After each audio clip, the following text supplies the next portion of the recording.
Okay, we have all been there. You're connecting with someone. Everything feels just perfect. And then, out of nowhere, she pulls away. In this explainer, we're going to break down exactly why that happens and, more importantly, what's really going on beneath the surface. Let's dive in. It's that knot in your stomach, right? That feeling? The connection is electric, the conversation is just effortless. And then, it feels like a light switch just flips off. You can't put your finger on it, but you know something's changed. We're here to decode that exact moment. So let's set the scene, because you know this story. At first, it's amazing. The chemistry is totally there, the future seems wide open, and you're thinking, wow, I finally found a connection that is actually easy.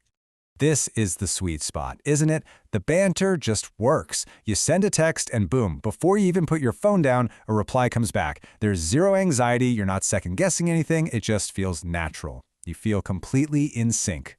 And then comes the pivot. You know, it's almost never some big, dramatic thing. It's way more subtle. It's this quiet shift in the energy between you two.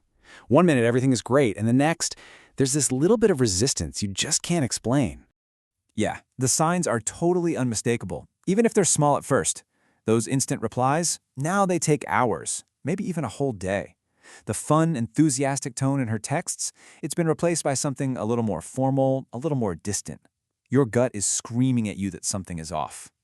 And where does your mind immediately go? Right here, to this question.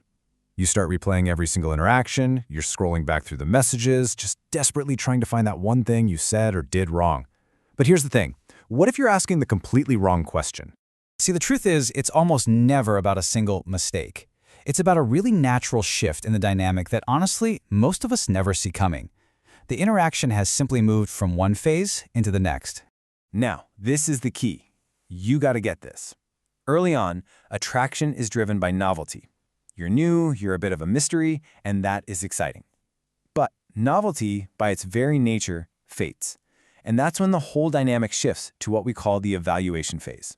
The question in her mind is no longer, is this new and fun? The question becomes, how does this person actually make me feel? And this is where so many guys make a critical error. The second we feel her pulling back, our instinct is to lean in harder, right? To try and force that initial magic to come back. But that totally understandable reaction, it's the very thing that's going to sabotage the connection. Oh man, we've all done it. You start replying instantly to show you're still interested. You over-explain a simple joke to make sure she doesn't misunderstand. You make yourself available 24/7. You're trying to recreate that initial vibe, but what you're really doing is just adding a ton of pressure. And here's the paradox, right? Your effort to fix it, to pull her closer, that's the very thing pushing her away. The harder you try to grab onto that initial spark, the faster you smother it. Look, that feeling wasn't created by effort, so it can't be brought back by it. So, if chasing is the wrong move, what's the right one? Well, the answer is in understanding the one ingredient that is absolutely essential for attraction to actually grow beyond that initial spark. And that ingredient is space. Just let that sink in for a second. This is the core idea that changes the entire game. You cannot force attraction with constant attention and pressure. It needs room to breathe. It actually grows in the moments you're apart, not just the moments you're together. And let's be really clear here. Space does not mean playing games. It's not about ignoring her on purpose. It means having a solid center of gravity in your own life. It's your hobbies, your goals, your friends, all the parts of you that have nothing to do with her. That independence, that is the foundation of real, lasting attraction. Okay, so how do we actually use this?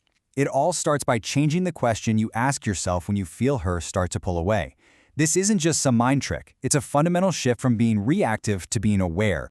So instead of that panicked, self-blaming question, what did I do wrong? You just shift to a more detached, analytical one. Did something change in the dynamic? That simple reframe is everything. It puts you back in the driver's seat. And the benefit here is huge. When you ask about the dynamic, you stop taking it so personally. You can actually look at the situation without all the emotion. Maybe you realize, yeah, I was kind of applying too much pressure. Or maybe you realize it has nothing to do with you at all. This lets you see the pattern instead of just getting lost in the panic. You get your control back. And that brings us right here, to the final and most important question. This isn't just about figuring out what went wrong in the past. It's about arming yourself for the future. Once you can see this pattern for what it is, the real question becomes, what are you going to do differently next time? Because understanding the dynamic is the first step to finally changing it.